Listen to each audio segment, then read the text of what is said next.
Francis, over to The Guardian. Far be it from me to colour your response, but what is tiresome old US race grifter Al Sharpton up to now? Good to see that we're remaining impartial, Simon. So Al Sharpton warns that the UK could suffer US-style police brutality without deep reform.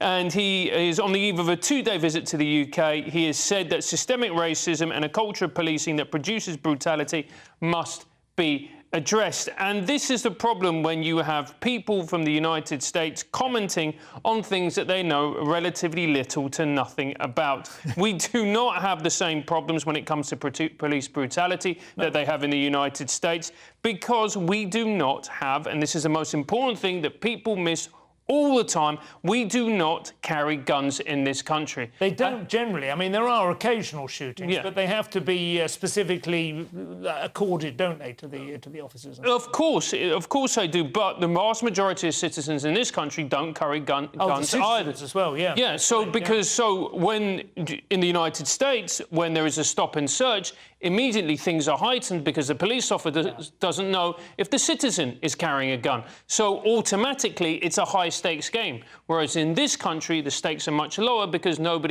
very few people carry guns. It's presumed to be. And, of course, Sharpton is coming off the back of having given an address at the funeral of Tyre Nichols, who was the most recent appalling outrage.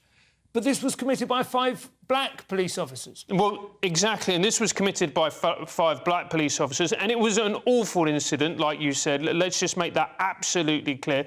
And we all hope that those police officers get brought to justice and they get dealt with in the harshest possible way, because what happened was awful.